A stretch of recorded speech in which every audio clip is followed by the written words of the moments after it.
عزیزان گرامی و بزرگان قدر، خداوند عالم اپنی بابرکت کتاب قرآن مجید میں ارشاد فرما رہا ہے، سورہ آل عمران کی 61ویں آیت میں، فَمَنْ حَاجَّكَ فِيهِ مِنْ بَعْدِ مَا جَاءَكَ مِنَ الْعِلْمِ، اور جب یہ علم آ جانے کے بعد، دلیلیں آ جانے کے بعد کج بحثی کرتے ہیں، تو اے رسول ان سے کہہ دیجئے تم اپنے بیٹوں کو لے آؤ، ہم اپنے بیٹوں کو لے آئیں، تم اپنی عورتوں کو لے آؤ، ہم اپنی عورتوں کو لے آئیں، تم اپنے نفسوں کو لے آؤ، ہم اپنے نفسوں کو لے آئیں، اور آپس میں مباہلہ کریں اور جھوٹوں پر اللہ کی لعنت بھیجیں۔ اس آیت کے ذیل میں پچھلے جمعے میں بھی بیان ہوا تھا کہ یہ آیت ائمہ اہل بیت علیہم السلام کی شان میں نازل ہوئی ہے، جنہیں ہم پنجتن پاک کے نام سے جانتے ہیں، اور گزشتہ جمعے میں بیان کیا گیا تھا کہ کس طرح اس آیت میں جو جمع کے صیغے استعمال ہوئے ہیں اسے واحد اور تثنیہ کے لیے استعمال کیا گیا، اس لیے کہ جب بھی کبھی کلی قانون بنایا جاتا ہے تو وہ جمع کے صیغوں کے ساتھ بنایا جاتا ہے۔ ایسے ہی یہاں پر بھی اس آیت میں جو صیغے بیان ہوئے ہیں، ابناءنا، نساءنا اور انفسنا، یہ جمع کے صیغے ہیں لیکن واحد اور تثنیہ کے لیے استعمال ہوئے ہیں۔ وہ اس لیے کہ پیغمبر اکرم جب مباہلہ کے لیے آئے ہیں تو پیغمبر اکرم جن لوگوں سے مباہلہ کر رہے تھے وہ عیسائی تھے، اور آیت بتا رہی ہے کہ جھوٹوں پر لعنت کرنی ہے، یعنی لعنت کرنے وہی جا سکتا ہے جو سچا ہو، جسے اپنی صداقت پر اعتماد ہو، جسے اپنی صداقت پر بھروسہ ہو، وہی مباہلے کے لیے جا سکتا ہے۔ لہٰذا پیغمبر اکرم ان شخصیتوں کو لے کر گئے ہیں جن کی صداقت پر آیت قرآنی موجود ہے، جن کی عصمت پر آیت قرآنی موجود ہے، جن کے بارے میں قرآن میں ذکر ہو رہا ہے، آیت تطہیر جن کے بارے میں نازل ہوتی ہے، یہ وہ شخصیتیں ہیں ائمہ اہل بیت۔ یعنی ابناءنا میں صرف اور صرف مولا امام حسین اور مولا امام حسن علیہ السلام کے علاوہ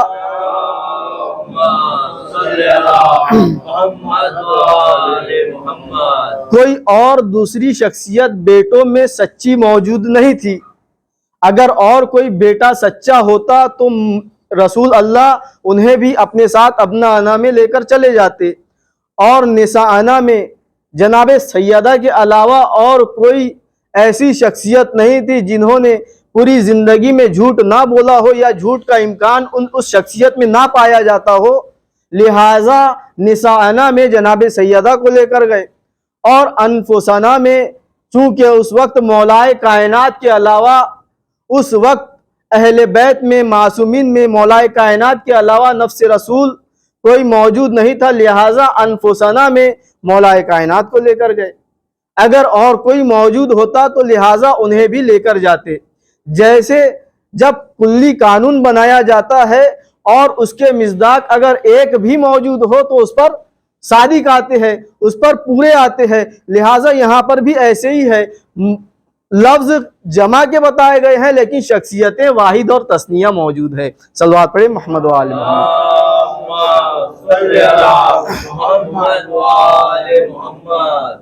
عزیزان گرامی، یہ جو ایام چل رہے ہیں ایام عزائے فاطمیہ کے نام سے منسوب ہے، لہٰذا زیادہ تر اس مہینے میں جناب سیدہ کی فضیلتوں کو بیان کیا جاتا ہے، ان کے فضائل کو بیان کیا جاتا ہے، اور یہ آیت اس میں بھی جناب سیدہ کی فضیلتیں موجود ہے کہ خداوند عالم بھی کس طرح سے جناب سیدہ کی فضیلت کو بیان کرتا ہے کہ پیغمبر اکرم جن شخصیتوں کو لے کر گئے ہیں ان میں جناب سیدہ بھی موجود ہے، اور خالق کائنات نے جب تعارف کرایا ہے ائمہ اہل بیت کا تو جناب سیدہ کو مرکز اور محور قرار دیا ہے۔ چاہے گھر کے اندر کی فضیلت کو بیان کرنا ہو، چاہے گھر کے باہر کی فضیلت کو بیان کرنا ہو۔ گھر کے اندر کی فضیلت کو دیکھیے، ہم حدیث قصہ میں پڑھتے ہیں کہ جبرائیل امین آ کر سوال کر رہے ہیں کہ اس چادر قصہ کے نیچے کون ہے؟ تو خداوند عالم کس طرح سے تعارف کراتا ہے، فاطمہ و ابوہا و بالہا و بنوہا، کہ اس چادر کے نیچے فاطمہ ہے، ان کے بابا ہے، ان کے شوہر ہے اور ان کے بیٹے موجود ہے۔ تو عزیزان گرامی، ہم دنیا والوں کا یہ دستور ہے کہ جب بھی کسی کا تعارف کراتے ہیں، جب بھی کسی کو پہچانواتے ہیں تو اس شخصیت سے پہچانواتے ہیں جنہیں لوگ پہچانتے ہیں، جن کو لوگ جانتے ہیں، جن کو لوگ دیکھتے ہیں۔ لیکن یہاں خداوند عالم جناب سیدہ کے ذریعے سے تعارف کرا رہا ہے۔ اور اسی طرح سے میدان مباہلہ میں دیکھ لیجئے کہ میدان مباہلہ میں جب ائمہ اہل بیت آئے ہیں، پنجتن پاک آئے ہیں، تو کس اعتبار سے آ رہے ہیں؟ پیغمبر اکرم سامنے سامنے چل رہے ہیں اور مولا امام حسن علیہ السلام آپ کی انگلی پکڑے ہوئے ہے، مولا امام حسین علیہ السلام پیغمبر اکرم کی گود میں ہے، اور جناب سیدہ پیغمبر اکرم کے پیچھے چل رہی ہے، اور جناب سیدہ کے پیچھے مولائے کائنات ہے۔ تو یہاں بھی محور اور مرکز جناب سیدہ ہے۔ وہ کس لیے؟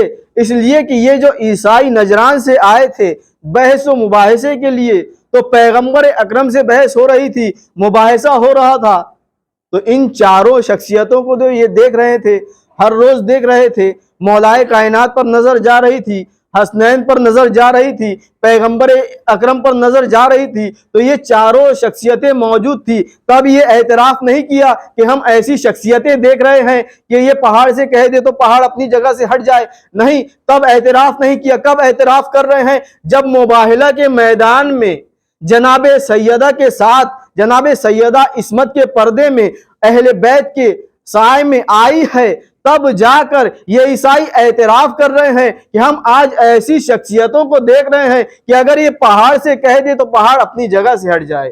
صلوات پڑھیں محمد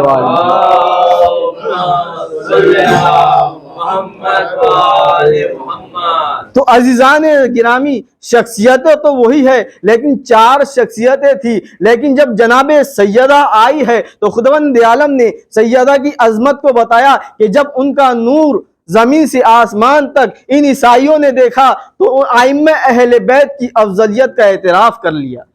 یہ ہے جناب سیدہ کی عظمت اور فضیلت۔ لیکن سوال یہ پیدا ہوتا ہے کہ جناب سیدہ کو محور اور مرکز کیوں قرار دیا خداوند عالم نے؟ پیغمبر اکرم نے ائمہ اہل بیت کے بارے میں جہاں بہت ساری حدیثیں بیان کی ہے، وہیں ایک حدیث یہ بھی ہے کہ انی تارکن فیکم الثقلین کتاب اللہ و عطرتی اہل بیتی ما ان تمسکتم بہما لن تضلوا بعدی ابدا، کہ پیغمبر اکرم اپنے آخری وقت میں، اپنے آخری زمانے میں یہ ارشاد فرما رہے ہیں کہ میں تمہارے درمیان دو غرا قدر چیزیں چھوڑے جا رہا ہوں، ایک اللہ کی کتاب اور دوسرے میرے اہل بیت، جب تک تم ان سے وابستہ رہو گے میرے بعد ہرگز گمراہ نہیں ہو سکتے۔ تو عزیزان گرامی، یہاں پیغمبر اکرم دو چیزوں کو چھوڑ کر جا رہے ہیں، ایک کتاب خدا ہے اور دوسرے اہل بیت ہے۔ کتاب خدا کو تو سب جانتے ہیں، اب اہل بیت کو ہمیں پہچاننا ہے۔ اب جب بھی اہل بیت کو پہچاننا ہو، اگر کوئی اہل بیت ہونے کا دعویٰ کرے تو اہل بیت کو پہچاننے کے لیے مرکز پر پلٹا دینا، مرکز پر موڑ دینا، یعنی جناب سیدہ کے ذریعے سے اس لیے تعارف کرایا کہ جب بھی اہل بیت کو پہچاننا ہو تو جناب سیدہ کی طرف پلٹا دینا۔ جو بھی سیدہ سے محرم ہوگا، جو بھی سیدہ سے محرم ہوگا وہی اہل بیت ہوگا، اور جو سیدہ سے محرم نہیں وہ اہل بیت نہیں۔ صلوات پڑھیں محمد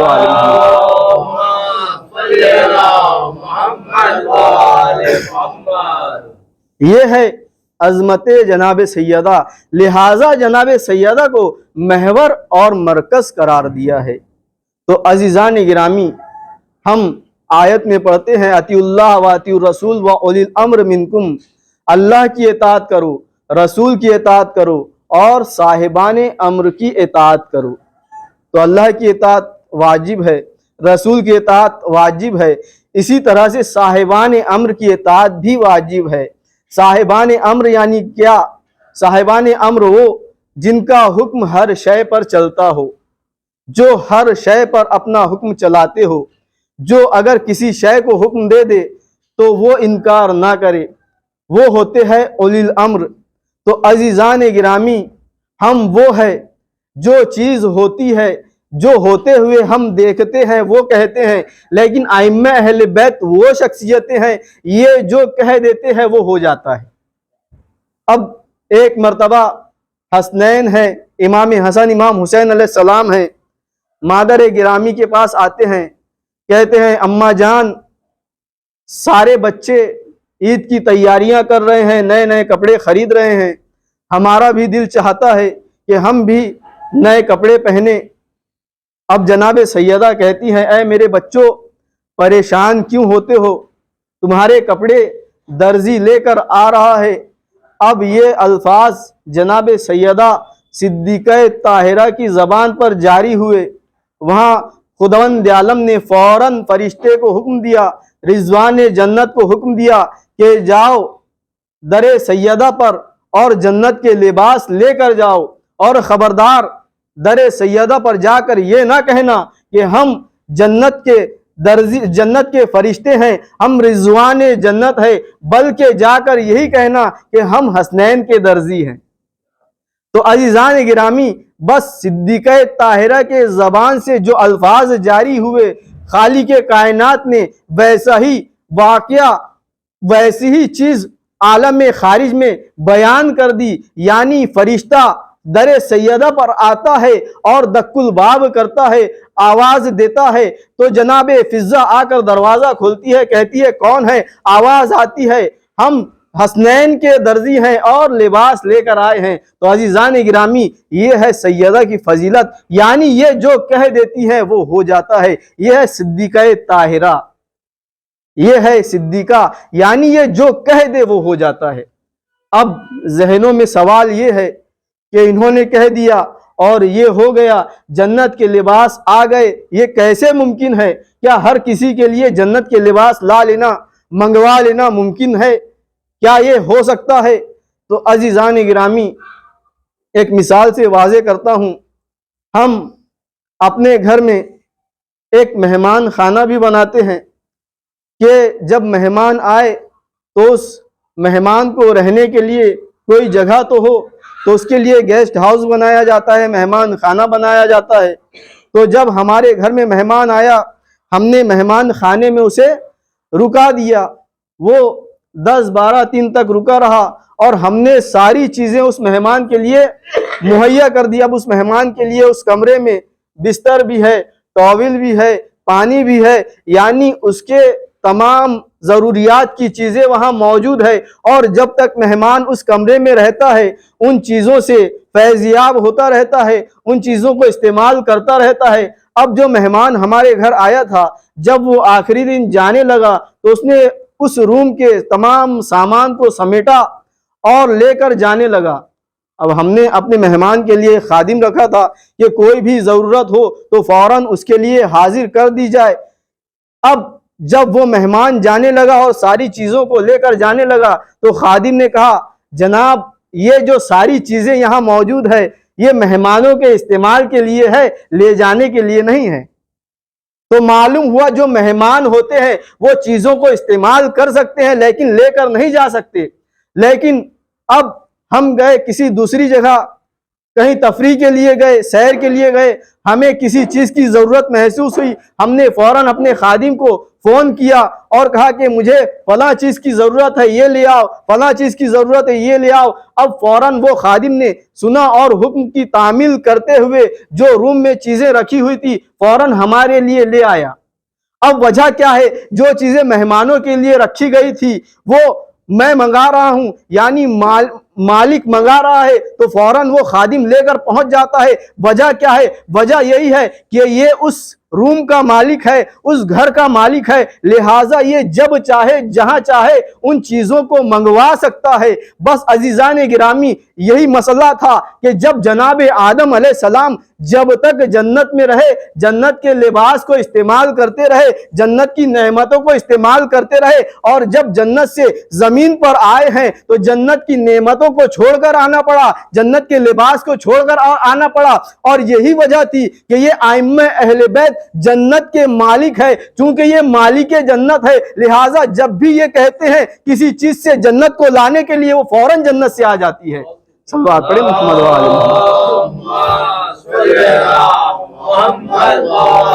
محمد۔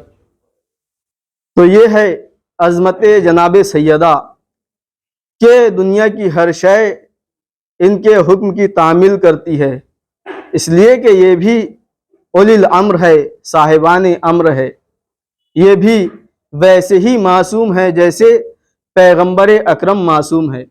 پیغمبر اکرم نے خود ان کے بارے میں ارشاد فرمایا، فاطمۃ بضعۃ منی من آذاہا فقط آذانی، فاطمہ میرا ٹکڑا ہے، جس نے فاطمہ کو اذیت پہنچائی اس نے مجھے اذیت پہنچائی۔ تو عزیزان گرامی، یہاں پیغمبر اکرم ایک باپ ہونے کی حیثیت سے جناب سیدہ کے بارے میں نہیں فرما رہے ہیں کہ فاطمہ میرا ٹکڑا ہے، جیسا کہ ہم اور آپ اپنے بچوں کے بارے میں کہہ دیتے ہیں فرحت محبت میں آ کر کہ یہ میرے جگر کا ٹکڑا ہے، یہ میرے جگر کا ٹکڑا ہے، میں اس سے بہت پیار کرتا ہوں۔ یہ ہماری اور آپ کی بات ہے، ہم عام انسان ہیں، ہم معصوم نہیں ہیں، لیکن پیغمبر اکرم معصوم ہے۔ وما محمد الا رسول، قرآن مجید میں ذکر ہو رہا ہے محمد کچھ ہے ہی نہیں، صرف اور صرف رسول ہے، اٹھے تو رسول ہے، بیٹھے تو رسول ہے، سوئے تو رسول ہے، یعنی ان کی پوری شخصیت رسول ہے۔ اور پھر آیت بیان ہو رہی ہے وما ينطق عن الهوى ان هو الا وحی یوحی، کہ ہمارا نبی تو نطق کرتا ہی نہیں جب تک کہ وحی الہی نازل نہ ہو جائے۔ تو یہاں پیغمبر اکرم صرف ذات محمد ہونے کے اعتبار سے بیان نہیں کر رہے ہیں، بلکہ منصب کے اعتبار سے بیان کر رہے ہیں، رسول ہونے کے اعتبار سے بیان کر رہے ہیں۔ فاطمۃ بضعۃ منی، فاطمہ میرا ٹکڑا ہے، فاطمہ رسالت کا ٹکڑا ہے، یہ بیان کر رہے ہیں، رسالت کا ٹکڑا۔ اب آپ کے سامنے عرض کرنا ہے کہ فاطمہ رسالت کا ٹکڑا یعنی کیا؟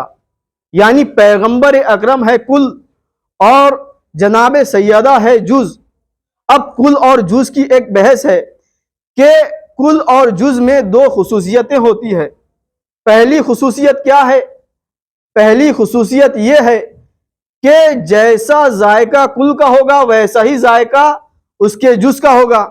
مثلا ہمارے گھروں میں روٹی پکتی ہے تو جو ذائقہ روٹی کا ہوگا آپ اس روٹی کے ٹکڑے کو علیحدہ کر لیجئے، وہی ذائقہ اس ٹکڑے میں موجود ہوگا، یعنی جیسا کل کا ذائقہ ہے ویسا ہی ذائقہ اس کے جز کا ہے۔ یہ ہے پہلی خصوصیت۔ اور دوسری خصوصیت کیا ہے کل کی اور جز کی؟ اگر کل میں سے جز کو علیحدہ کیا جائے، اس کے حصے کو الگ کیا جائے تو وہ کل نہیں رہتا، ناقص ہو جاتا ہے، اس میں نقص پیدا ہو جاتا ہے، یعنی اس میں کمی واقع ہو جاتی ہے، اب اسے ہم کل نہیں کہہ سکتے۔ مثلا آپ کے پاس 100 روپیے ہو اور آپ اس 100 روپیے میں سے 1 روپیہ نکال لیجئے، تو کیا اب اسے 100 روپیہ کہہ سکتے ہیں؟ نہیں کہہ سکتے، اس لیے کہ اس میں کمی واقع ہو گئی ہے۔ یہی خصوصیت ہے کل اور جز کی۔ پہلی یہ کہ جو ذائقہ کل میں ہے وہی ذائقہ جز میں ہوگا، اور جو جیسے ہی جز الگ ہوا، جیسے ہی جز علیحدہ ہوا، کل میں نقص پیدا ہو جاتا ہے۔ تو یہاں بھی پیغمبر اکرم فاطمہ زہرا کو سلام اللہ علیہا کو رسالت کا جز کہہ رہے ہیں، یعنی جیسی رسالت کی صفت ہوگی ویسی ہی صفت سیدہ کی ہے۔ اگر پیغمبر اکرم نمونہ عمل بنا کر بھیجے گئے ہیں تو جناب سیدہ بھی نمونہ عمل بنا کر بھیجی گئی ہے۔ پیغمبر اکرم کے بارے میں ذکر ہو رہا ہے کہ میں نمونہ عمل بنا کر بھیجا گیا ہوں، تو امام زمانہ علیہ السلام ارشاد فرماتے ہیں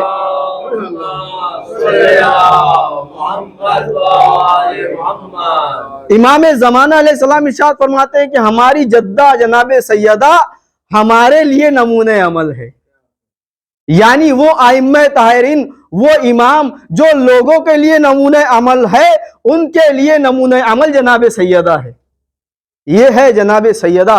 تو جیسے جس اعتبار سے جو صفت پیغمبر اکرم میں موجود ہے، بضعۃ منی ہونے کے اعتبار سے وہی صفت جناب سیدہ میں بھی موجود ہے۔ اگر وہ معصوم ہے، یہ بھی معصوم ہے، وہ ہدایت کے لیے آئے ہیں تو یہ بھی ہدایت کے لیے آئی ہے، وہ نمونہ عمل بن کر آئے ہیں تو یہ بھی نمونہ عمل بن کر آئی ہے۔ اور دوسری خصوصیت کیا ہے کہ اگر جز کو کل سے علیحدہ کر لیا جائے تو کل ناقص ہو جاتا ہے۔ تو پیغمبر اکرم یہی بتا رہے ہیں کہ رسالت اس وقت تک کامل نہیں ہے جب تک فاطمہ نہ ہو۔ فاطمہ زہرا کے آنے سے رسالت کامل ہو گئی۔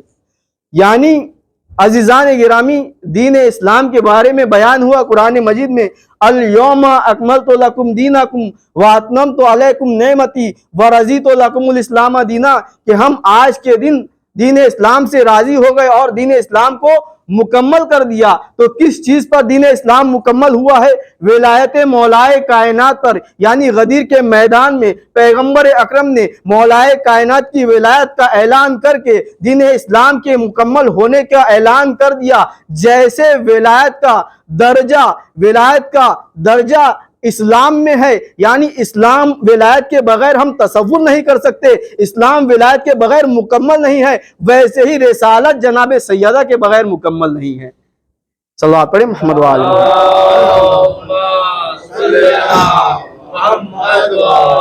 محمد۔ یہ ہے عظمت جناب زہرا، جناب سیدہ۔ انشاءاللہ آئندہ ہفتے بھی جناب سیدہ کے بارے میں اور بیان ہوگا۔ خدایا بحق محمد وآل محمد، جہاں جہاں مومنین مومنات، مسلمین مسلمات پریشان حال ہیں، ان کی پریشانیوں کو دور کر، جو بے روزگار ہیں ان کو روزی عنایت فرما، جو مقروض ہیں ان کے قرضے کو ادا فرما، ہمارا حشر و نشر محمد وآل محمد کے ساتھ فرما، ہمارے امام زمانہ کا ظہور جلد سے جلد فرما۔ بسم اللہ